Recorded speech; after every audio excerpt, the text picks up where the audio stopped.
సృష్టిలో అద్భుతమైన రూపం స్త్రీ. ఒక కూతురిగా, భార్యగా, అమ్మగా ఇలా ప్రతి పాత్రలోనూ తనను తాను త్యాగం చేస్తూ అందరి కోసం జీవిస్తుంది. కానీ అందరి బాధ్యతలు చూసుకునే క్రమంలో తనను తాను మర్చిపోతుంటుంది. అసలు ఒక స్త్రీ తన జీవితాన్ని సంతోషంగా, గౌరవంగా మార్చుకోవాలంటే ఎలాంటి సూత్రాలు పాటించాలి?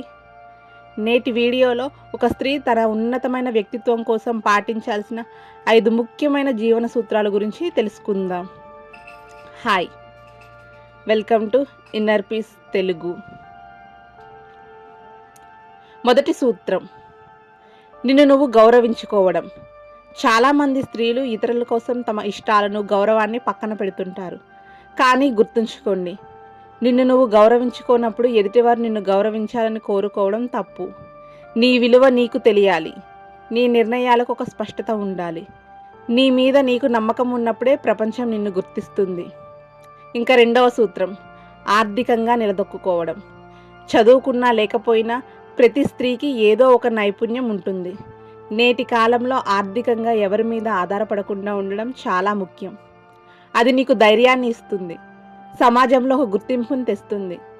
నీ అవసరాల కోసం, నీ కలల కోసం వేరొకరి వైపు చూడాల్సిన అవసరం లేనప్పుడు నీలో కలిగే ఆత్మవిశ్వాసం అమూల్యమైనది. ఇంకా మూడవ సూత్రం, నిరంతరం నేర్చుకోవటం.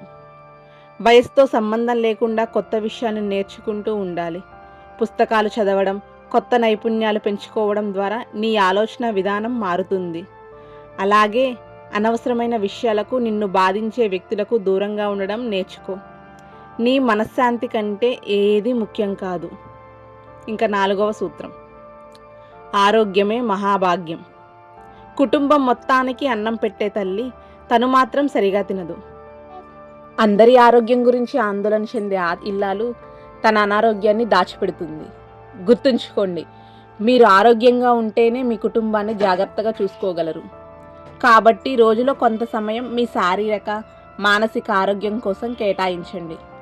ముగింపుగా ఒక్క మాట, నువ్వు కేవలం ఒక అబలవి కాదు, అనంతమైన శక్తివి. నీ జీవితం వేరొకరి చేతుల్లో లేదు, నీ ఆలోచనల్లో ఉంది. ఈ సూత్రాలను పాటిస్తూ నీ జీవితాన్ని నీకు నచ్చినట్టుగా గౌరవప్రదంగా తీర్చిదిద్దుకో. ఈ వీడియో కనుక మీకు నచ్చినట్లయితే లైక్ చేయండి, మీ ఆత్మీయులతో షేర్ చేయండి. ఇలాంటి మరిన్ని మోటివేషనల్ వీడియోస్ కోసం మన ఇన్నర్ పీస్ తెలుగు ఛానల్ని సబ్స్క్రైబ్ చేసుకోండి. మళ్ళీ ఇంకొక మంచి వీడియోతో నేను మీ ముందుంటాను. ధన్యవాదాలు.